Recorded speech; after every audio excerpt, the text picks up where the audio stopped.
The year was 1964. The Beatles were a cultural phenomenon. Their massive success had taken them all the way to the United States of America. Their first visit to the United States in February of 1964 made headlines because of their hair. Although they would later go on to have even longer hair, their 1964 haircuts were already too long and unruly for the sensibilities of polite American society. Upon their arrival in the US, they were asked by reporters if they were planning on getting haircuts. Nope. Of course they weren't. What followed was a media frenzy about their controversial hairstyles. Yes, society used to be really silly and have moral panics over hairstyles, unlike today when we're concerned with people's hair color. For the Beatles, hair was something that set them apart from mainstream society. It was a form of othering simultaneously thrust upon them by a small-minded culture and self-imposed as an aesthetic choice to be othered from that small-minded culture, to carve out an identity distinct from the oppressive norm through their rebellious hair. Their hairstyles set them apart, but it also brought them belonging with a generation of youth that was breaking free from the constraints of a very conservative 1950s society. The Beatles' 1960s mop-top haircuts look very tame in retrospect, like very tame, but it was an envelope-pushing trend adopted by the youth, a microcosm of broader social changes that brought us to the year 2025 when everything is perfect and there are no more civil rights to fight for. What?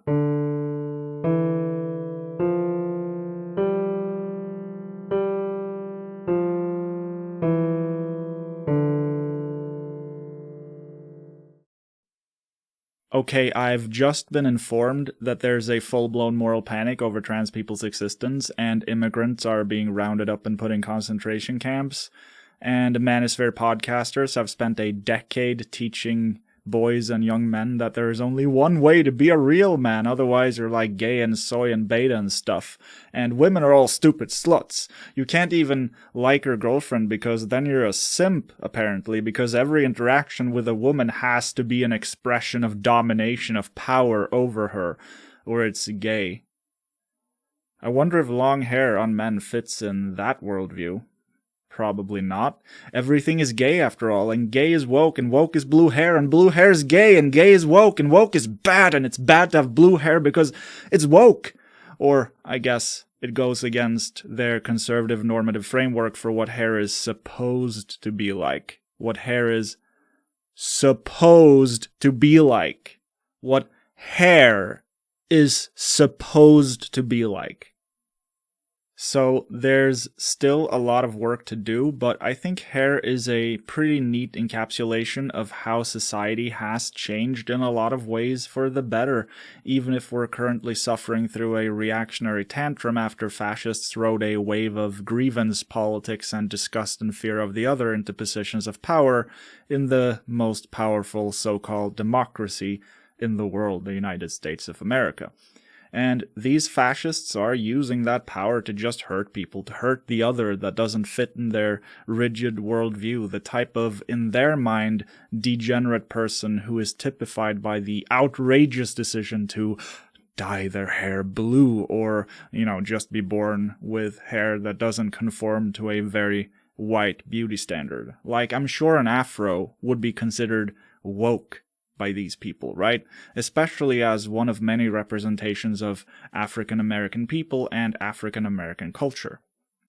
It's not the 1960s anymore. People aren't, broadly speaking, as weird about hair anymore. There are women with short hair and men with long hair, and NBs who shave their skull clean, probably. I don't know. Do what you want. But at the same time as mainstream society has loosened its heteronormativity ever so slightly, definitely not enough, the conservative movement has instead regressed to the point of satire, become even more unhinged, including about something as trivial as hair. Blue-haired college kids has become a symbol for everything that is wrong with young people these days, especially women who defy expectations placed on them by patriarchy. Oh, some women don't want to get married and have kids. That must be because blue hair. Women also want careers and their own bank accounts. Must be blue hair because women want to be treated as equals. Blue because hair be must. Whether we realize it consciously or not, hair is such a huge component of human culture, of the human experience. It represents the good and the bad, the moral and the immoral, the normal and the abnormal, regardless of your perspective, really. Hey, that woman has a hairstyle that looks woke. I think I would like her. Hey, that woman has a hairstyle that looks woke. I don't think I would like her. Hair is a huge part of our identities as individuals, as members of society, or as members of a subgroup therein. Hair is one of our greatest tools we use to express ourselves, one of our most visible aesthetic features, sitting right there atop our heads as a complement to and often a frame for our faces.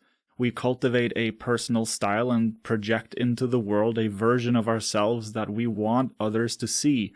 Hair is our internal worlds manifested in our shared physical reality for all to see, whether it's a statement about style and fashion or a manifesto about our politics and ethics.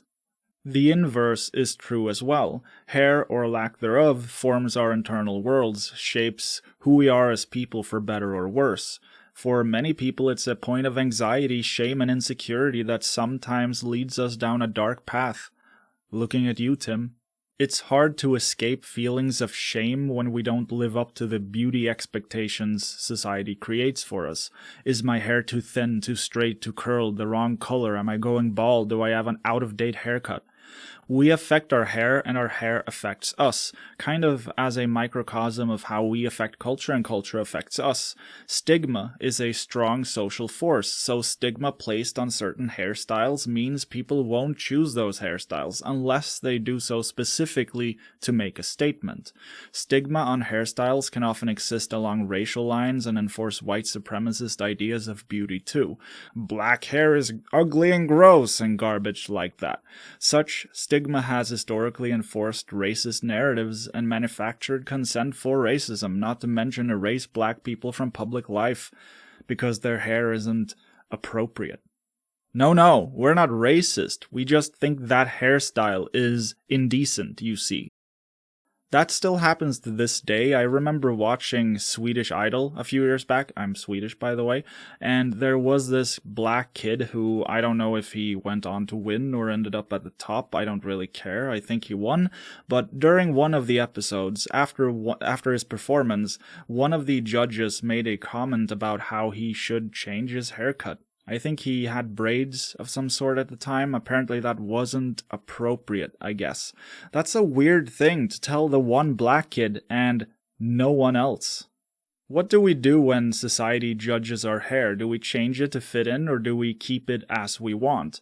What do we do when we can't change it? You can't choose not to go bald if that's what's happening to you.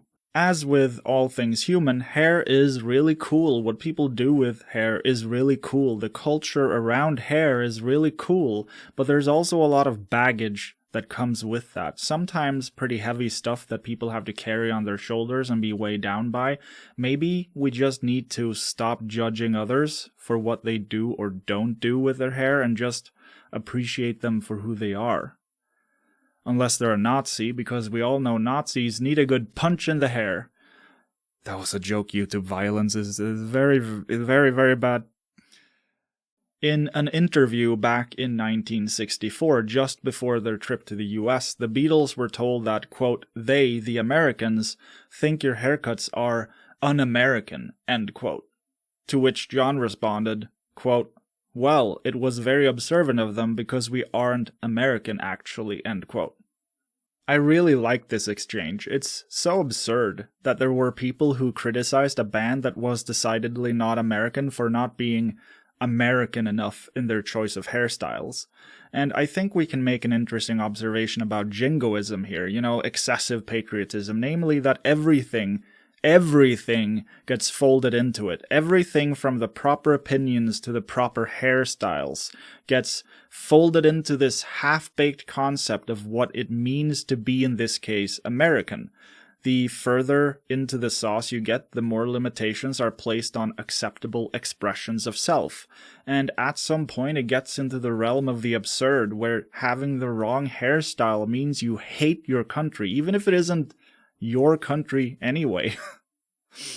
And because the US is and was at the time the global hegemon that doesn't really need to extend any kind of respect for other cultures and instead folds all other cultures into itself, even the Beatles, a British band, couldn't escape this standard, which is just patently absurd. Oh, the foreign un-American savages in Czech's notes, Europe, kind of makes you wonder how racist the media would have been if the Beatles weren't white Britons. It's absurd, but it's absurd because American hegemony itself is absurd. Oh, we're America. We get to orchestrate bloody military coups and tell people their hair is immoral and offensive. The American empire is built on crybullying, but I suppose, really, every empire is.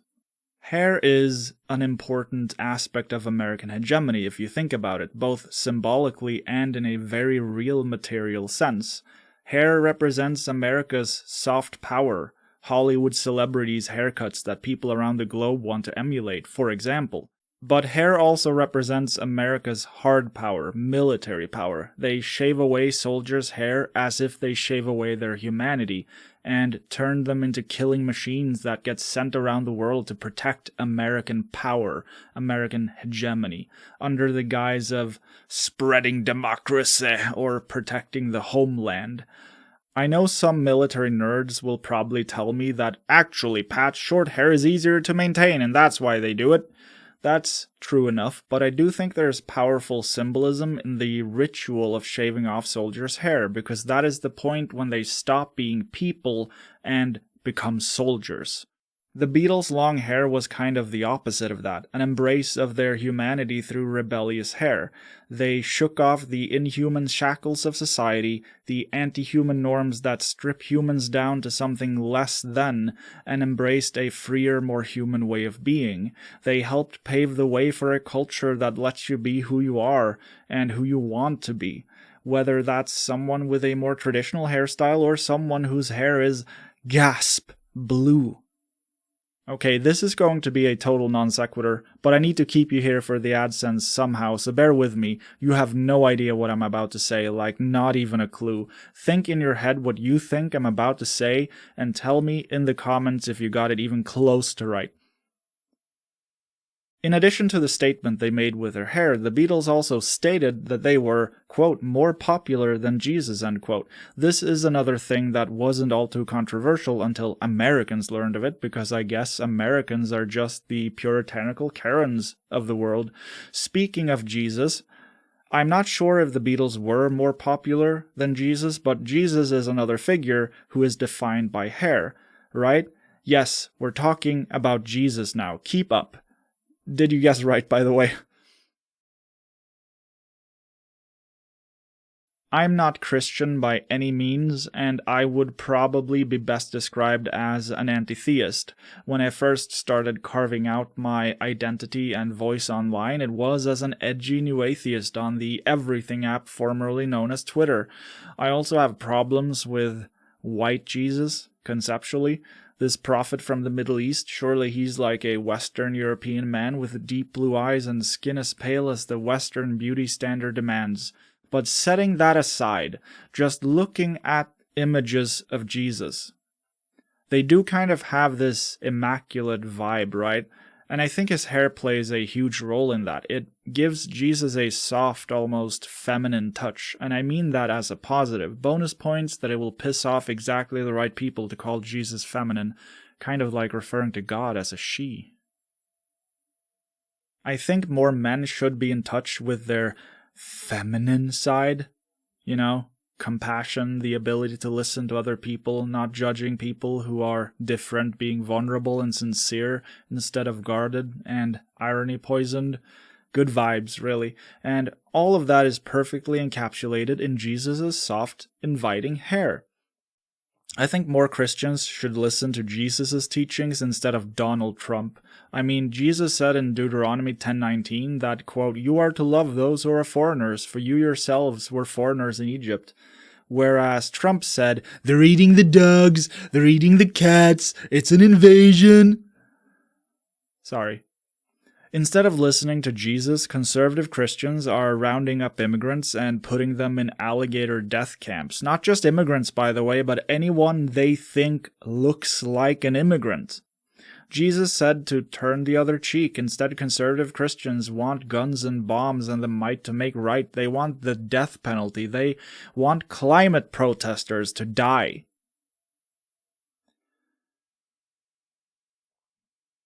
Jesus said that he who is without sin can cast the first stone. Don't judge others because nobody is perfect. Nobody is without sin. Instead, conservative Christians do nothing but judge others, whether it's for their sexuality, gender identity, or choice of hairstyle or hair color. If Jesus appeared now in today's society, conservative Christians would call him a woke soy cuck beta male and disregard his word that they claim to love so deeply. And I think that's interesting, that there's a disconnect between the Christian right and the God-man they proclaim to worship. That's interesting. I think that disconnect is perfectly encapsulated in this depiction of Jesus' hair, an unmanly haircut, at least by the standards of today-ish, that doesn't conform to our modern idea of what a male haircut looks like, i.e. short hair.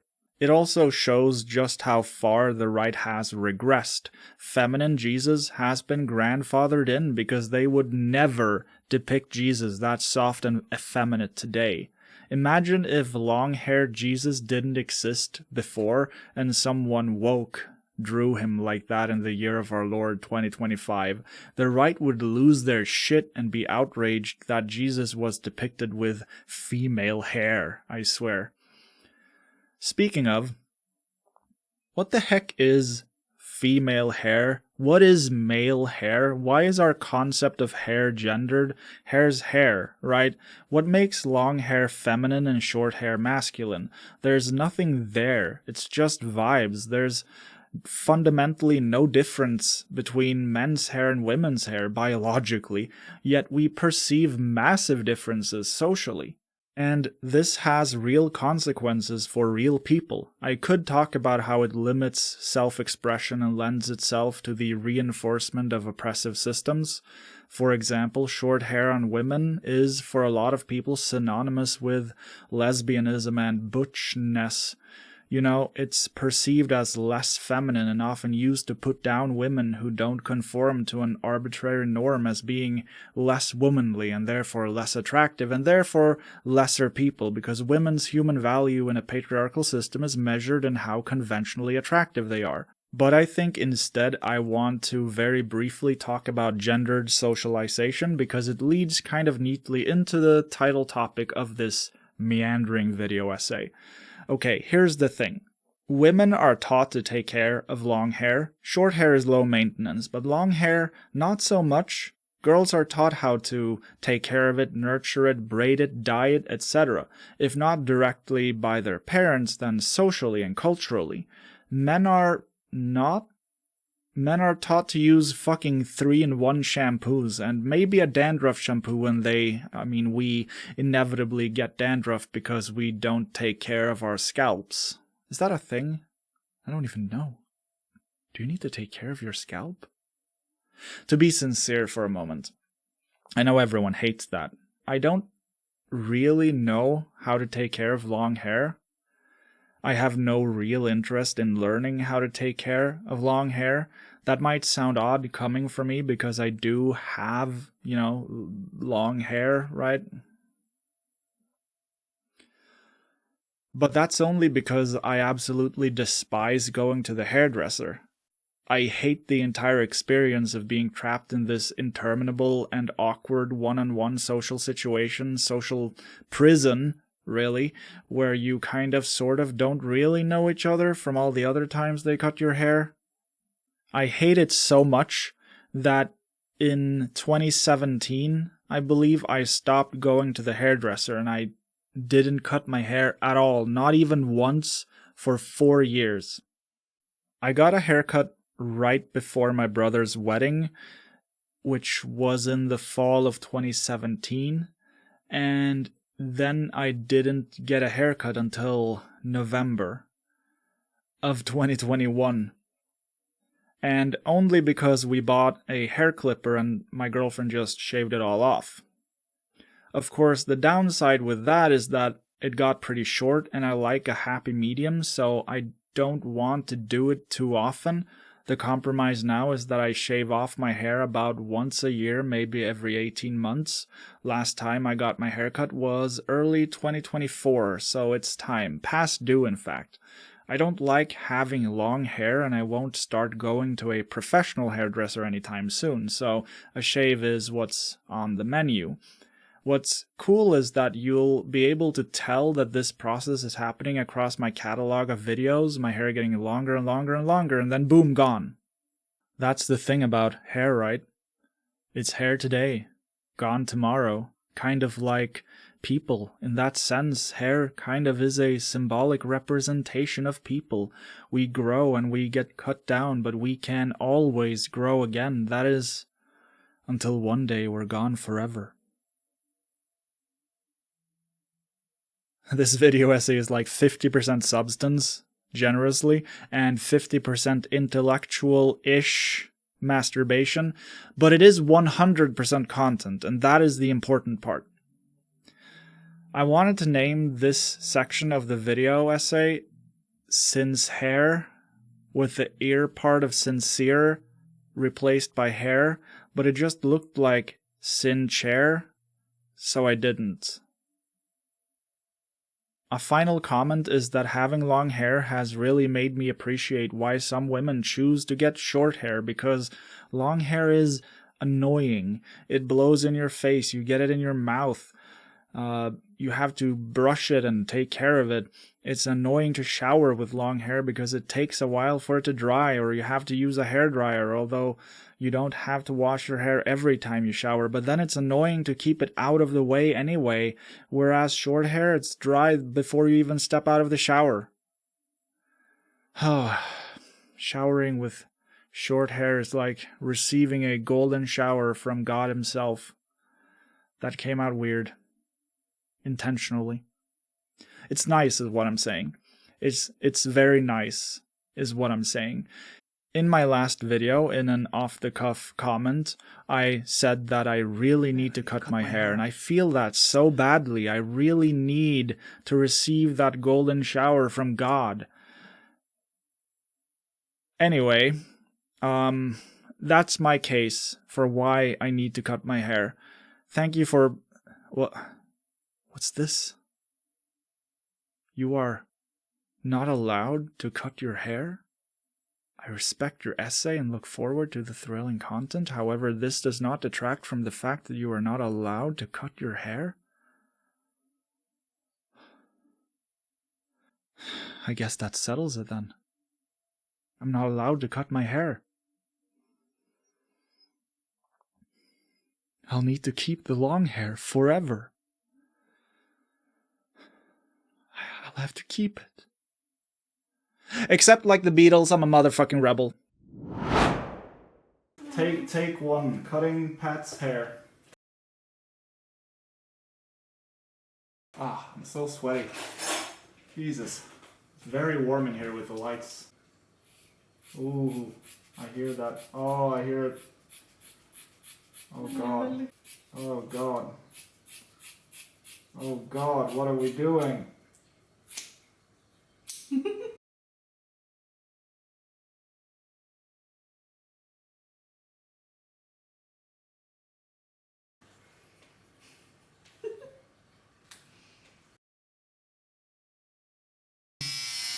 Bye bye pearls.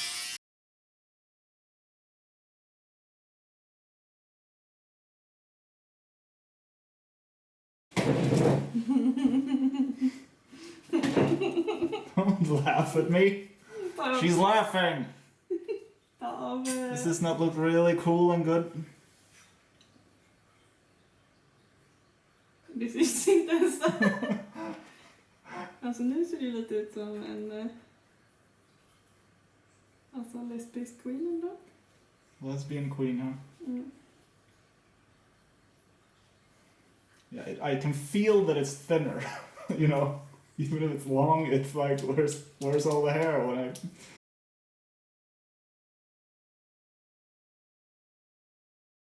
I have like a noodle boy haircut. You have a fuckboy haircut.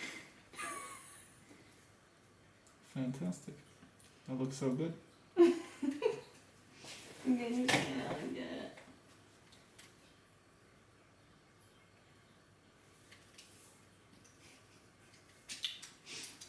Oh, there's the muffles.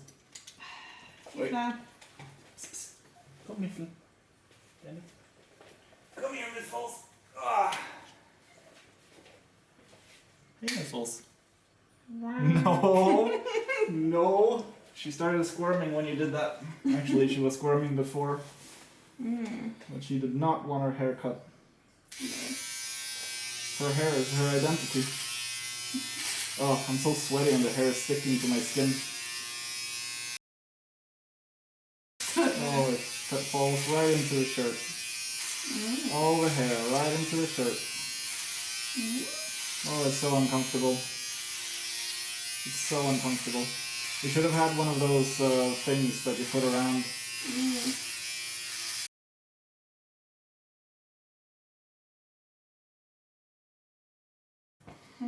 Oh man, that looks weird. I look weird. Actually.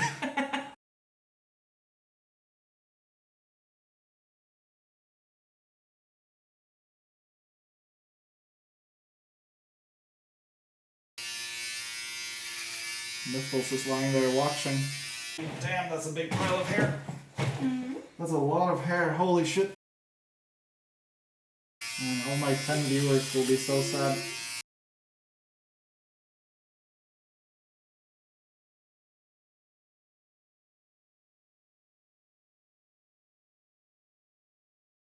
Det är nog bra nu.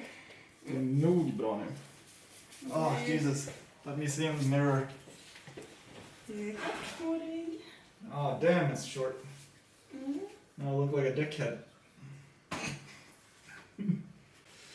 Okay. Hair gone. It's gone! Hair today, gone tomorrow. I literally made that joke in the video. Oh, well, fuck me then. Yeah. I've already made it's the hair pun. Of course. Already done it. Been there, done that. Okay. Alright, YouTube. That's how it's done. All the woke shaved away. I used to be a socialist 10 minutes ago. Now I'm a red-blooded American conservative. I'm not even American, but I turned American because of how conservative I got. I'll be a socialist again in a few months. Until then, I'll start making chud content. Alright, see ya.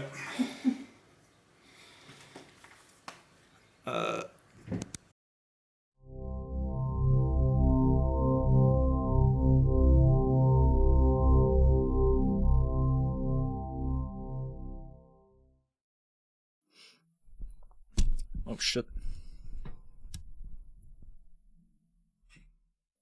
I do apologize for this meandering video. I had to grasp a little bit because in my last video essay about Eurovision and its normalization of Israel's genocide of the Palestinian people, I said in a sort of off-the-cuff comment that I needed to cut my hair, to which this viewer responded, "Nuh-uh." So I jokingly said that my next episode would be a video essay on why I need to cut my hair. And I am not one to break my word, not even when it's an obvious joke, so here's the video essay that was promised. I hope you enjoyed it, especially you. You know who you are. Like, subscribe, give me money on Patreon, or by becoming a member right here on YouTube. I like money because it helps me not die. Also helps this young girl here not die. If you send me 1,000 euro, I'll even send you my hair in a little bag. No, that'd just be weird. I'm going to toss this in the trash. That was a joke. Yeah, that was a joke. That was actually a joke. I'm not going to do that. I'm not going to do that. For real this time. You can't have my hair. Next up on Patucation, Promises Broken, a video essay on why you can't have my hair. Because it's weird. That's why. Why do you even want it? Do you have plans for it? Do I even want to know? I'm sorry. This parasocial relationship is at an end. It's not working for me anymore. We've had a good run, we've had our fun, but I'm breaking up with you, and it's definitely you, not me. But please, keep watching. The year was 1964. The Beatles were a cultural phenomenon. Phenomenon.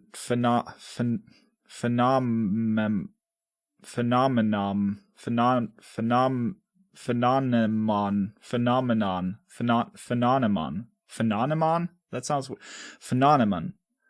Now it sounds weird. The word I said it wrong, but now it sounds weird. Phenomenon. Yes. Okay. Let's go. Whereas Trump said, "They're eating." If you give me €1,000, I'll even send you my hair in a little bag.